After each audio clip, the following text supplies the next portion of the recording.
Deus está morto. Ou pelo menos essa foi a impressão que tiveram os ancestrais dos judeus em 586 a.C. Jerusalém e o templo ao seu Deus estão em chamas. A nação de Israel, fundada pelo rei Davi, é dizimada. Podia parecer o fim, mas na verdade era o início. Pois em meio à destruição, surge um livro sagrado, a Bíblia. E uma ideia que mudará o mundo, a crença em um único Deus. Agora, uma história provocante surge a partir de descobertas vindas do passado e da Bíblia. Queríamos estudar a possibilidade de as ruínas do Palácio do Rei Davi estarem aqui. Um quebra-cabeça arqueológico reúne as peças do mistério sobre quem escreveu a Bíblia, quando e por quê. Ficou claro que era um pergaminho minúsculo. Agora, ciência e escrituras convergem para criar uma nova história de um antigo povo, Deus e a Bíblia. Os mistérios da Bíblia hebraica.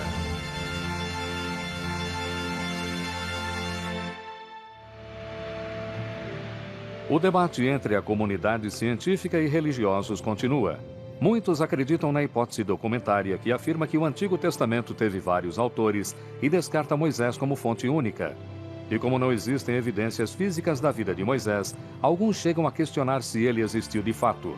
Porém, alguns personagens bíblicos podem ter deixado uma marca bem clara.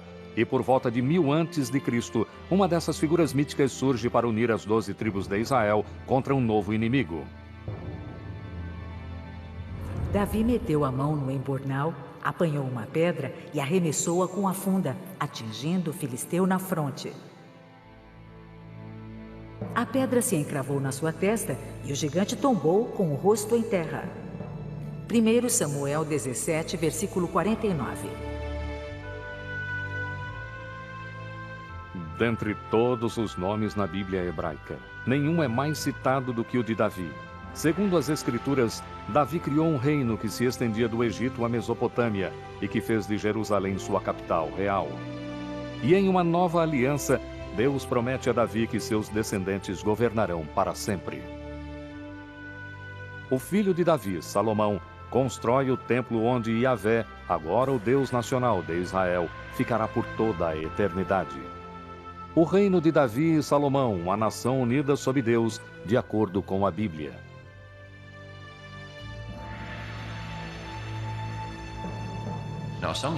Alguns céticos afirmam que não havia uma monarquia unida, que isso é uma criação bíblica e de estudiosos modernos. Ou seja, Davi não existiu. Um revisionista bíblico afirmou que Davi é tão histórico quanto o rei Arthur. No entanto, em 1993, uma descoberta trouxe novas informações sobre aquele que a Bíblia chama de maior rei de Israel. Gila Cook estava terminando um levantamento com um assistente em Tel Dan, um sítio bíblico no extremo norte de Israel.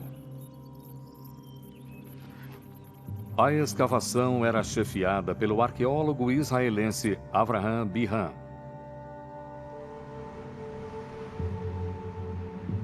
Era o fim do dia e Gila estava fazendo as últimas medições quando ouviu um grito vindo de baixo. Era Bihan gritando para mim. Gila, venha cá. Eu acenei para ele e continuei trabalhando.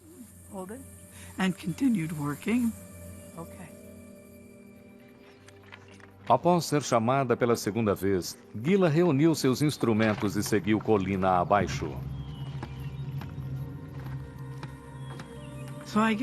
Eu cheguei lá, larguei minha sacola, meu quadro e coloquei-os no chão. Mas uma coisa chamou a atenção de Gila. Uma pedra com riscos aparentemente aleatórios, mas que eram, na verdade, escritos antigos.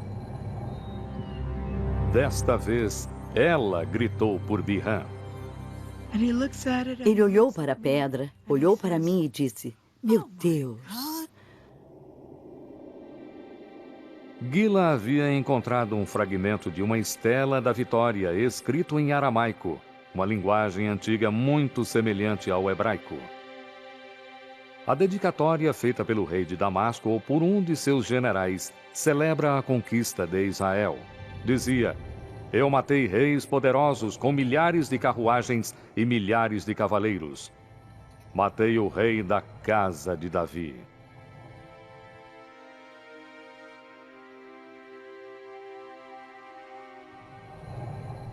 Essas palavras, a casa de Davi, fazem desta uma descoberta fundamental. É uma prova convincente de que Davi realmente viveu. Diferente do livro de Gênesis, as histórias dos reis de Israel tiram a narrativa bíblica do reino das lendas e lhes garantem um lugar na história.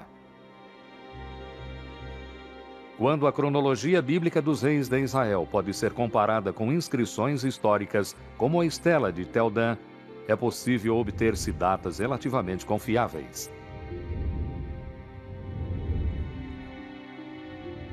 O rei Davi é o mais antigo personagem bíblico cuja existência foi confirmada pela arqueologia. E muitos concordam que ele viveu por volta do ano 1000, no 10º século antes de Cristo. Será possível que parte da Bíblia tenha sido escrita durante o reinado de Davi? O mais antigo alfabeto hebraico descoberto por Ron Tapp em Tel Zayit fornece uma pista intrigante. A pedra foi escrita com o alfabeto e em seguida usada na construção de uma muralha, cuja estrutura foi destruída pelo fogo por volta do 10º século a.C. A descoberta foi ainda mais significante porque Tel Zayit era um local muito distante nos limites do reino de Davi. Se havia um escriba que sabia escrever o alfabeto num lugar tão distante, no extremo ocidental do reino, certamente haveria escribas muito mais capacitados na capital. Esses escribas poderiam estar na corte do rei Davi e de seu filho Salomão? Poderiam ter sido eles os primeiros escritores da Bíblia?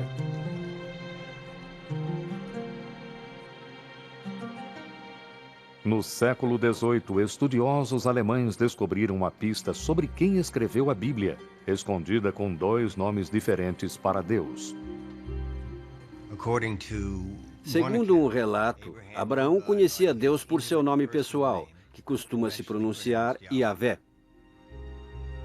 O autor dos trechos com o nome Yahvé, que em alemão escreve-se com J, foi chamado de J. Mas segundo outros relatos, Abraão conhecia Deus pelo termo hebraico mais comum para Deus, que é Elohim.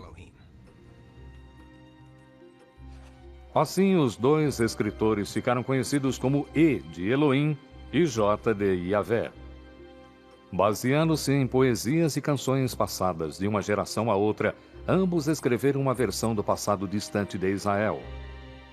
As histórias de Abraão e a Terra Prometida, Moisés e o Êxodo. O mais antigo dos 2 é o conhecido por J, que muitos consideram do século X a.C., época de Davi e Salomão. E como os eventos relatados na versão de J se passam na região de Jerusalém, é provável que ele tenha vivido lá, talvez nas cortes reais de Davi e Salomão.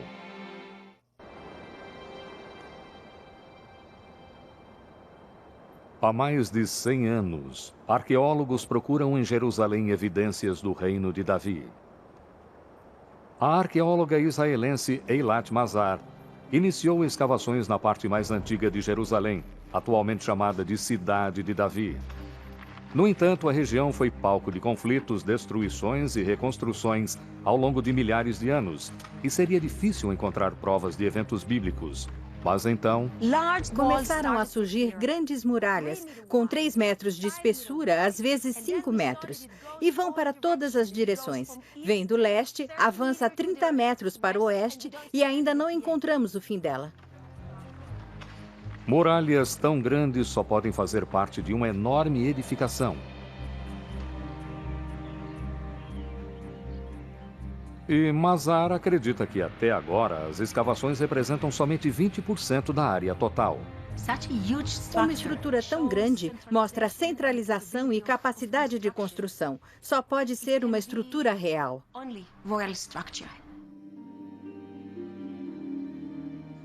Este complexo pode ser a evidência de um reino, mas seria o reino de Davi?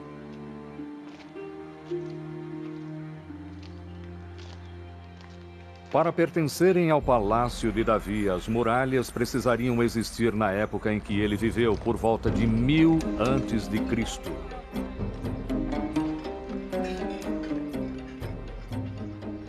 O problema é que muralhas de pedra não podem ser datadas por si mesmas. O cálculo da idade de ruínas é feito com base nas cerâmicas encontradas no local.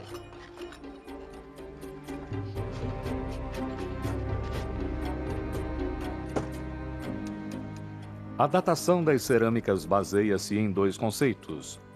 O estilo evoluiu de modo uniforme ao longo do tempo, e quanto mais fundo se escava, mais longe no tempo se vai.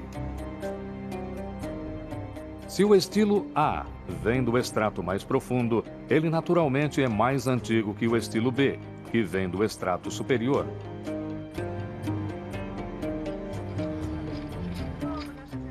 Ao analisarem cerâmicas de sítios bem estratificados, arqueólogos podem criar o que chamam de cronologia relativa.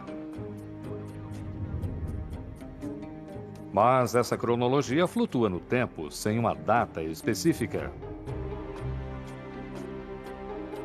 Para fixar essa cronologia, William Foxwell Albright, considerado o pai da arqueologia bíblica, usou eventos mencionados na Bíblia e em textos egípcios e mesopotâmios para designar datas e estilos de cerâmicas.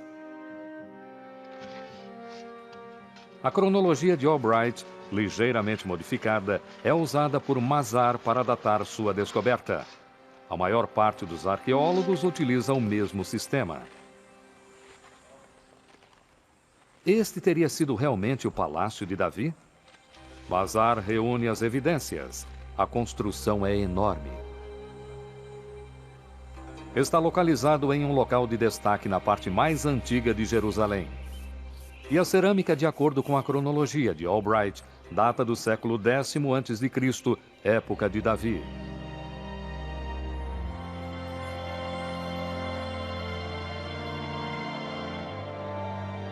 Mazar acredita ter de fato encontrado o palácio de Davi.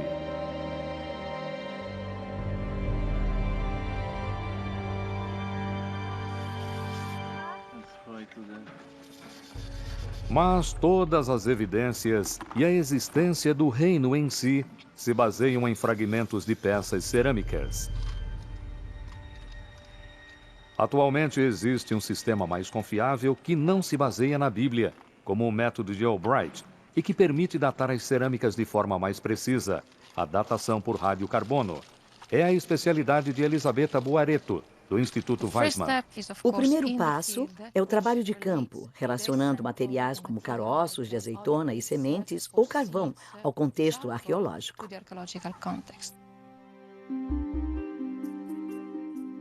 Se um caroço de azeitona for encontrado na mesma camada que uma peça cerâmica, o carbono no caroço poderá ser usado para datar a cerâmica.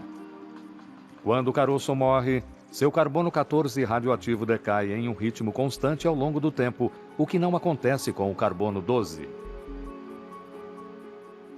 Analisando o índice de degradação do carbono 14 em relação ao carbono 12, Elisabetta pode determinar a idade do caroço de azeitona, que por sua vez pode ser usado para datar a cerâmica. As amostras de carbono coletadas datam as cerâmicas, que Albright associa à época de Davi e Salomão, em torno de 75 anos depois. Para eventos que aconteceram há tanto tempo, a diferença pode parecer insignificante. Mas se Elisabetta estiver certa, o palácio de Davi e o antigo alfabeto hebraico precisam ser deslocados no tempo.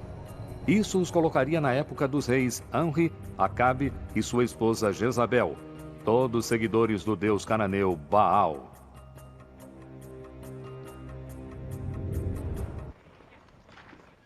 Outras equipes coletaram amostras de carbono seguindo a mesma metodologia. De acordo com os novos resultados, o Palácio de Mazar e o alfabeto de Tepe podem datar do século X a.C., época de Davi e Salomão. Mas como explicar essa discrepância? O problema é que a datação por radiocarbono tem uma margem de erro de 30 anos para mais ou para menos, mais ou menos a mesma diferença entre os dois lados. A cerâmica e a datação por radiocarbono não podem determinar se o reino de Davi e Salomão era tão grande e próspero como descreve a Bíblia.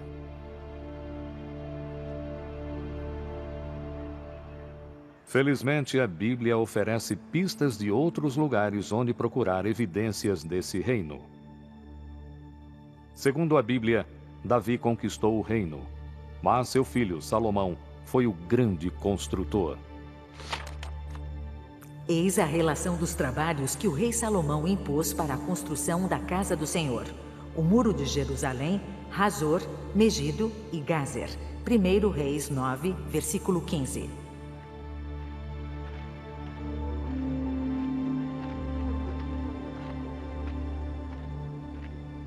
Aqui em Hazor, Amnon Ben-Tor, diretor de escavações, acredita ter a prova da campanha de construção de Salomão.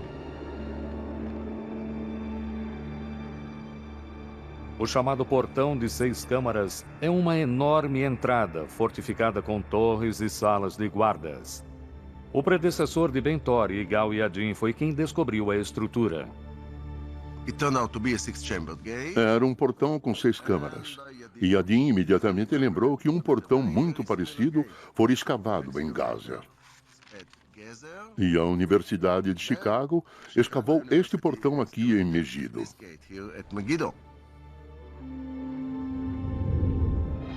Surpreso com a semelhança dos 3 portões, Yadin recordou a passagem na Bíblia. E temos uma ligação fantástica entre a passagem bíblica e o que a arqueologia descobriu. 3 portões monumentais, baseados na mesma planta, é uma forte evidência não só de prosperidade, mas também de uma autoridade central. Ao longo da história, os israelitas foram divididos em tribos e depois em reinos norte e sul. A localização de portões tão similares nas duas regiões sugerem uma única autoridade governante em toda a terra. Mas como podemos ter certeza de que é o reino de Davi e Salomão? A resposta está no Egito. A cena que vemos nesse muro celebra uma campanha militar comandada pelo faraó Shishak, ou Sheshonq, fundador da 22ª dinastia no Egito. No 5º ano do reinado de Roboão, o rei Shishak do Egito atacou Jerusalém e levou os tesouros da casa do Senhor e os tesouros do palácio real. Levou tudo. 1 Reis 14, versículos 25 e 26.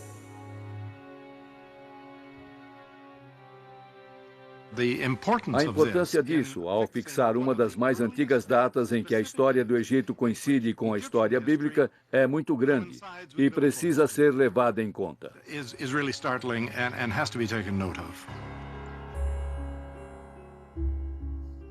Esta convergência surpreendente entre a Bíblia e a história egípcia fornece uma data exata para a morte de Salomão. A campanha de Shishak, segundo a cronologia egípcia, ocorreu em 925 a.C. E a Bíblia afirma que Salomão morreu 5 anos antes, ou seja, em 930 a.C. É mais uma evidência de que Davi e Salomão viveram no século X. Mas há outras provas ocultas nessas muralhas. Essas figuras, com descrições de fronteiras capturadas e muralhas de cidades, representam locais conquistados pelo faraó Shishak em Israel. Um deles é Gazer, onde arqueólogos encontraram uma marca registrada do programa de construção de Salomão, um portão de 6 câmaras. Bill Dever comandou as escavações nos anos 1960. Podemos ver aqui provas claras de uma destruição. Embaixo temos as pedras originais no local. Mas aqui podemos ver as rochas bastante trincadas. Vemos até onde foram queimadas pelo calor de um grande incêndio que ocorreu aqui. Aqui em cima podemos ver que o fogo foi tão intenso que a pedra calcária derreteu e fluiu como se fosse lava. É uma prova clara de destruição e podemos ligar isso à campanha do faraó Shishak.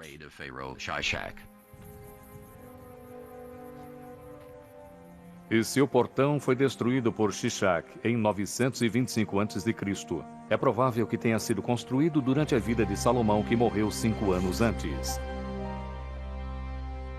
Embora alguns arqueólogos ainda discordem, essa convergência de Bíblia, cronologia egípcia e os portões de Salomão é uma forte evidência de que existiu um grande reino na época de Davi e Salomão, dominando toda Israel, norte e sul, com a capital em Jerusalém. Mas Jerusalém era mais do que um centro político, era um centro religioso. A magia de Jerusalém era a magia do templo. Um templo para um Deus. Dessa forma, Jerusalém e o templo emergem como símbolos poderosos não só da unicidade de Deus, mas também da unicidade do povo judeu.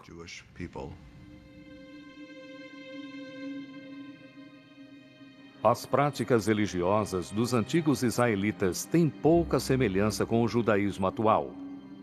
Elas eram centradas em torno do templo construído pelo filho de Davi, Salomão, e visto como a habitação terrena de Yahvé. Para entender como os antigos israelitas cultuavam seu Deus, os estudiosos precisam descobrir como era o templo e como ele funcionava. Mas embora se saiba onde as ruínas devem estar, é impossível escavar no local. Elas estão sob o terceiro local mais sagrado no islamismo, que inclui a cúpula da rocha. Nem uma única pedra do Templo de Salomão foi escavada, mas a Bíblia oferece uma descrição incrivelmente detalhada. O templo construído pelo rei Salomão para Yahvé tinha 60 côvados de comprimento, 20 de largura e 30 de altura. No Santíssimo, Salomão mandou instalar 2 querubins de madeira de oliveira de 10 côvados de altura. Salomão revestiu os querubins de ouro. 1 Reis 6, versículos 2, 23 e 28. A descrição da Bíblia permite o esboço de uma planta para o Templo de Salomão. E ela é bastante semelhante aos templos feitos por povos vizinhos que cultuavam vários deuses. O templo mais parecido fica a centenas de quilômetros ao norte de Jerusalém, em Ain Dara, na atual Síria. Eles possuem dimensões parecidas e a mesma planta baixa, guardando os 2 templos a esfinges ou querubins, como a Bíblia os chama. O templo de Ain Dara também possui pegadas enormes do Deus que viveu aqui.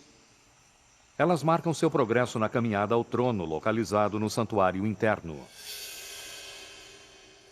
Se pegarmos os detalhes do Templo de Salomão encontrados no Livro dos Reis e os compararmos com o Templo de Ain Dara, poderemos ter uma boa ideia de como o templo teria sido na época de Salomão.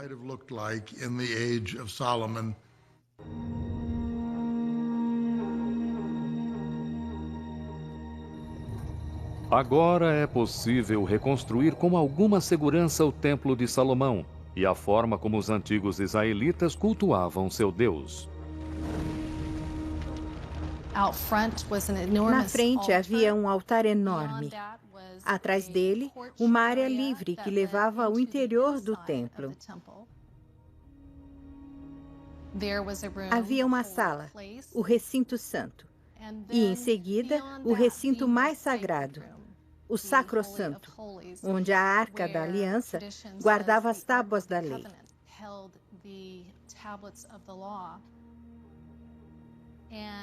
E esse recinto era considerado o local mais sagrado na Terra, porque era onde Deus podia ser encontrado. Mas, embora os sacerdotes cultuassem Yahvé no templo, muitos israelitas não eram tão leais. Em Tel Rehov, arqueólogos realizam escavações em uma casa israelita que lança luz sobre as práticas religiosas de seus antigos habitantes. Encontramos esta bela estatueta de argila que representa uma deusa da fertilidade que era cultuada aqui em Israel. Neste caso, ela está segurando um bebê. Quem é essa deusa da fertilidade e o que um ídolo pagão faz em um lar israelita? Evidências de sua possível identidade surgiram em 1968. Bill Dever realizava escavações em tumbas no sul de Israel, quando um morador local lhe trouxe uma inscrição que havia sido roubada de uma das tumbas. Quando eu cheguei em casa e a escovei, quase tive um infarto. Havia uma inscrição em letras do século VIII. Continha o nome do falecido e dizia: abençoado seja X por Yahvé. Era hebraico bíblico, mas dizia por Yahvé.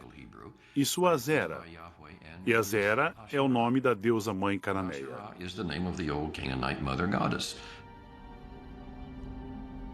Outras inscrições, associando Yahvé e Azera, foram descobertas e milhares de estatuetas foram encontradas por toda Israel. Muitos acreditam que este é o rosto de Azera. Bill Dever concluiu que Deus tinha uma esposa.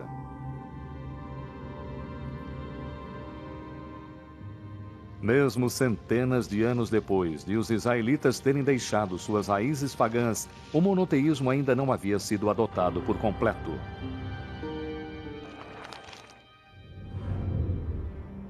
Quanto mais eu os chamava, tanto mais se afastavam de mim. Sacrificavam aos Baals e queimavam incenso às imagens esculpidas. Oséias 11, versículo 2. Os israelitas tinham feito um contrato com Deus. Se o cumprissem, Deus os recompensaria. Se o quebrassem, ele os puniria. Ele os puniria usando poderes estrangeiros como instrumentos. Os eventos confirmaram as previsões dos profetas. Pouco depois da morte de Salomão, as 10 tribos do norte de Israel se rebelaram e formaram o Reino do Norte. Então, um novo e poderoso inimigo saiu da Mesopotâmia para criar o maior império que o Oriente Próximo já havia conhecido: os assírios. Inúmeros textos e relevos assírios documentam seu domínio sobre Israel e Judá.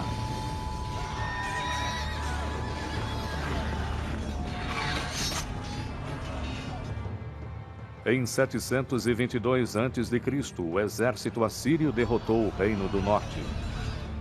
Aqueles que escaparam da morte ou do exílio na Assíria fugiram para Jerusalém, onde os descendentes de Davi e Salomão continuavam a reinar. Um deles, Josias, segundo a Bíblia, finalmente deu ouvidos às palavras dos profetas. Ficamos sabendo no livro dos reis que o rei Josias, no fim do século VII a.C., foi informado da descoberta de um pergaminho nos arquivos do templo. O pergaminho foi levado a ele, e enquanto era lido, Josias começou a chorar, porque percebeu que era um texto sagrado, contendo ordens divinas que o povo estava violando.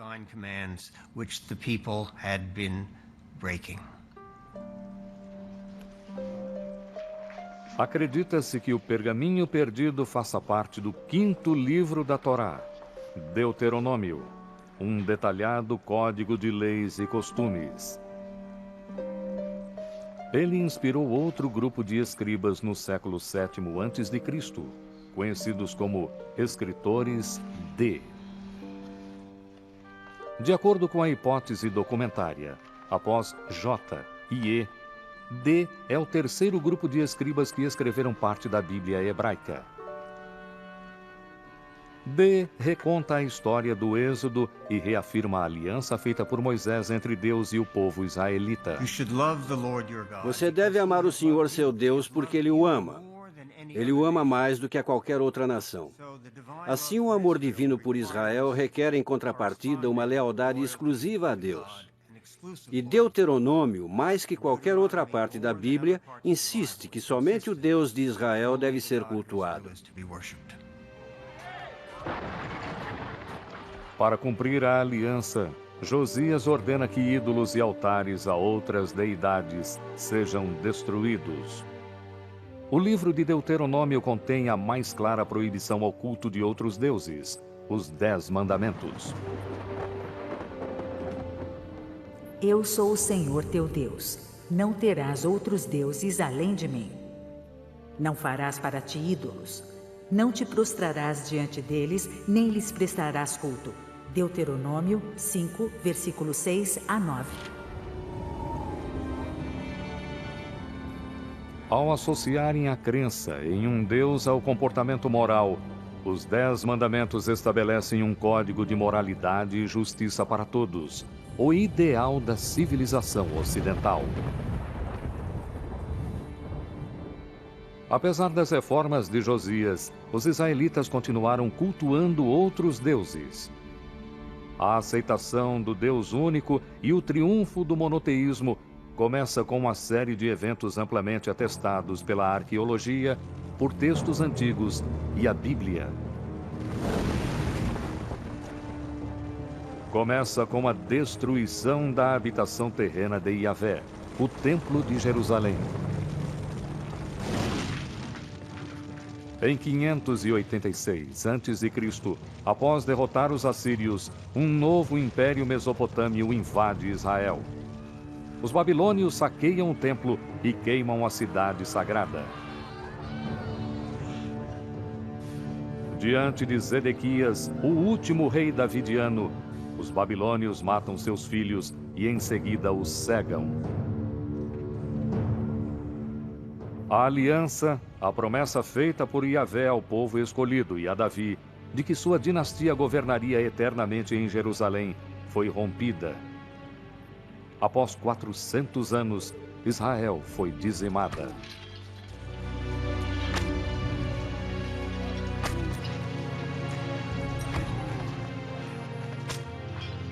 Os sacerdotes, profetas e escribas israelitas são acorrentados e levados à Babilônia.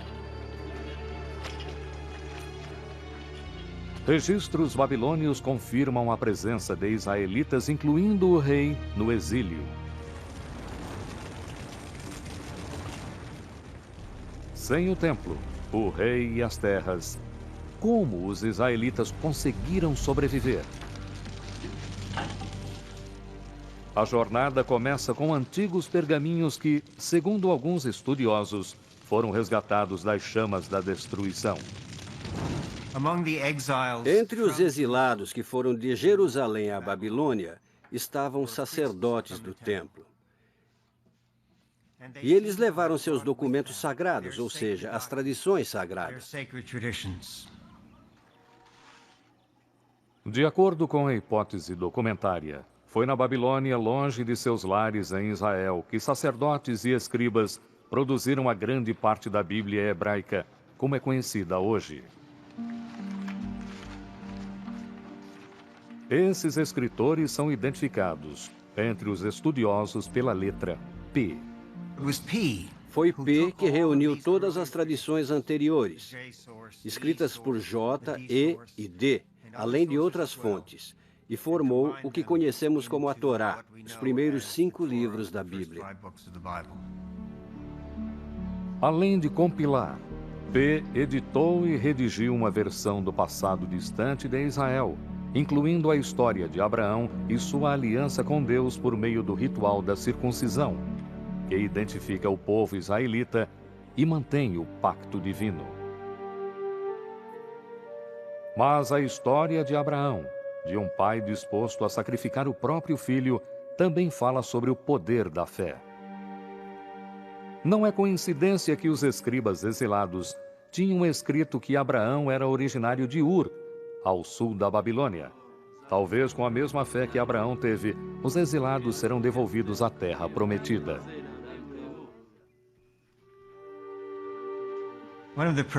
Um dos principais temas na Torá é o tema do exílio e do retorno. Abraão vai ao Egito e volta de lá. Os israelitas vão ao Egito e saem. Para os exilados na Babilônia, no século VI a.C., o tema deve ter tido um forte impacto. Deus, que tinha agido em favor deles no passado, voltaria a agir novamente. Os israelitas ainda tinham um problema. Como em uma terra estrangeira, sem o templo e os sacrifícios, poderiam eles se redimir aos olhos de Yahvé?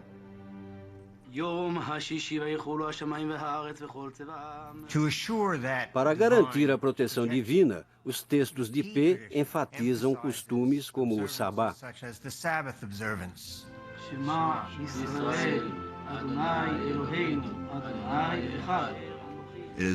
Foi durante esse período que os exilados perceberam que, mesmo longe de sua terra, sem um templo, sem os sacerdotes, sem reis, eles ainda eram capazes de cultuar Deus, ser leal a Ele e seguir os mandamentos.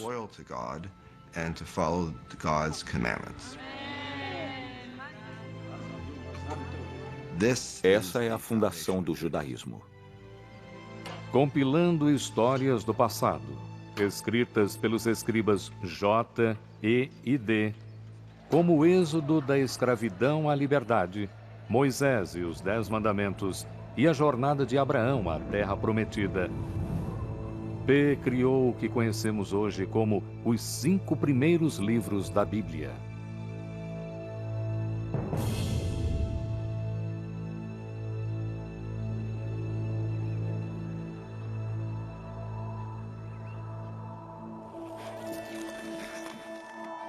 Embora essa teoria seja amplamente aceita, é muito difícil encontrar evidências físicas de textos bíblicos do exílio ou de períodos anteriores.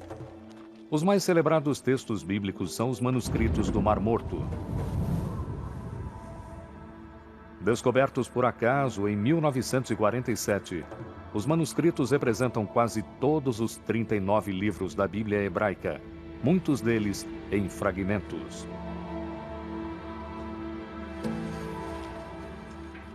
Eles existiram por terem sido guardados num ambiente perfeito para a preservação, o deserto quente e seco. Suspeita-se que havia centenas de outros manuscritos em Israel. Mas, como foram escritos em papiro ou em peles de animais, entraram em decomposição há muito tempo. O mais antigo dos manuscritos do Mar Morto foi escrito pelo menos 300 anos depois do exílio na Babilônia. Na ausência de provas de textos mais antigos, alguns estudiosos afirmam que a Bíblia inteira é uma obra de ficção e chegam a duvidar que Israel e os israelitas tenham realmente existido. Para muitos revisionistas céticos radicais, a Israel antiga não existiu, foi uma criação intelectual, ou seja, aquelas pessoas não relembraram o passado, elas o inventaram. Elas não tinham passado. A Bíblia é um mito de fundação contado para legitimar um povo que não tinha legitimidade.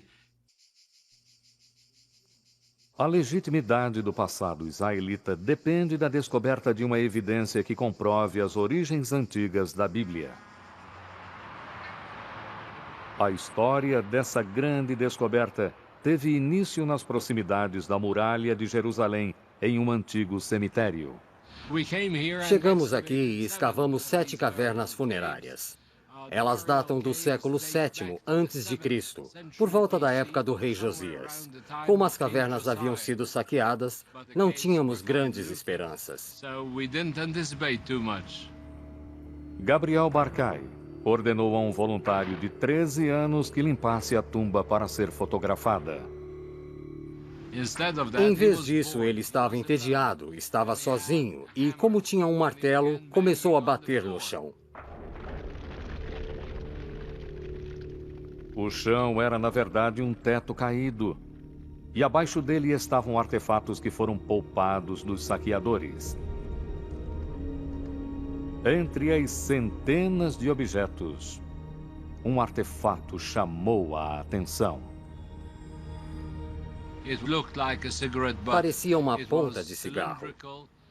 Era cilíndrico, com 3 centímetros de largura, 1 de diâmetro, e era um minúsculo pergaminho feito de prata.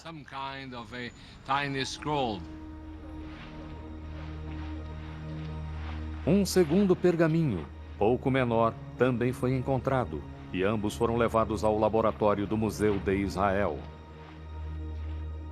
No entanto, o desdobramento dos pergaminhos para ver se havia alguma inscrição poderia destruí-los completamente. Andy Vaughan foi um dos epigrafistas envolvidos no projeto. A arqueologia é uma ciência destrutiva. Para aprender alguma coisa, é preciso destruir o que está lá. Gabriel Barkay e a equipe tinham que decidir entre desenrolar os pergaminhos ou preservá-los. Eles decidiram correr o risco, e em retrospectiva, podemos dizer que não podiam estar mais corretos.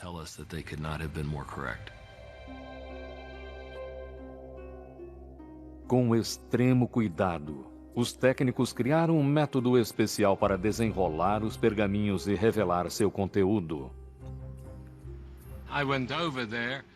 Eu fui até lá e fiquei impressionado ao ver a coisa toda repleta de caracteres delicadamente inscritos.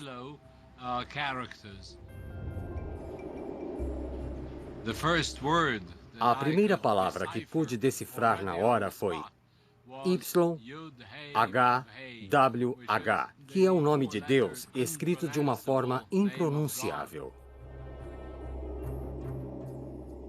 Investigações posteriores revelaram novos textos e uma oração bastante familiar, ouvida em sinagogas e igrejas até hoje. O Senhor te abençoe e te guarde. O Senhor faça brilhar sobre ti sua face e se compadeça de ti. O Senhor volte para ti o seu rosto e te dê a paz. Números 6, versículos 24 a 26.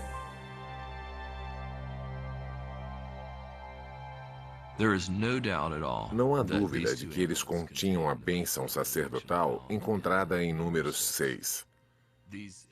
Essas inscrições são muito importantes porque são as mais antigas referências que temos às narrativas bíblicas.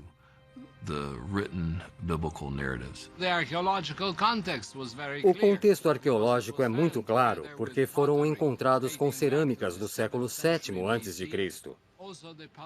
Além disso, a paleografia, o formato das letras, aponta para o século VII a.C., sem qualquer dúvida. Os pergaminhos com a bênção sacerdotal foram produzidos 400 anos antes dos manuscritos do Mar Morto. É uma descoberta impressionante e prova que ao menos alguns versos da Bíblia foram escritos durante o reinado dos descendentes do rei Davi. Ao fornecerem textos anteriores ao exílio na Babilônia, os pergaminhos de prata confirmam que a Bíblia hebraica foi criada a partir de poesias, tradições orais e orações que remontam à época dos escritores D, e talvez além, até os escritores E e J. Como estudiosos modernos imaginavam, a Torá, os primeiros 5 livros da Bíblia, ganhou sua forma final durante o exílio na Babilônia. No entanto, apequenados diante da imponência dos templos e das estátuas gigantescas de deuses babilônios, os israelitas também precisam confrontar a pergunta fundamental: por que seu Deus Yahvé os abandonou? Foi nesse momento que concluíram que o politeísmo os levou à queda. Existe de fato somente um Deus. Os israelitas abandonam a tolice do politeísmo. O monoteísmo triunfa. E esse fato é comprovado pela arqueologia. Antes da destruição do primeiro templo, em qualquer parte do território da Judéia que escavemos, encontramos santuários e encontramos milhares de estatuetas, até mesmo em Jerusalém. Mas após a destruição não há nenhuma. Estamos falando de milhares antes e nenhuma, absolutamente nada depois. O monoteísmo está bem estabelecido, firmemente estabelecido. Por isso, algo grande aconteceu, e é muito difícil detectar. Foi experiência vivida na época do exílio. Através da experiência no exílio e da escrita da Bíblia, nasceu o conceito de Deus que conhecemos atualmente. Os pergaminhos que registram a relação dos israelitas com seu Deus é hoje a Bíblia hebraica. O Antigo Testamento, um texto sagrado para mais de 3 bilhões de pessoas. Por meio da escrita, um culto antigo tornou-se uma religião moderna, e a deidade israelita Yahvé se transformou no Deus das 3 maiores religiões monoteístas.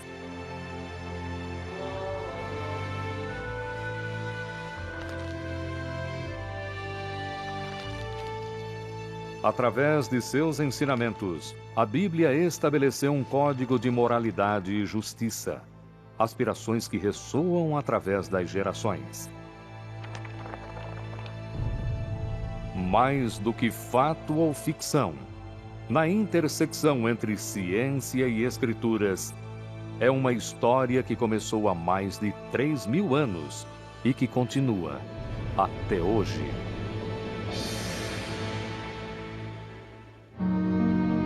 Versão Marshmallow São Paulo.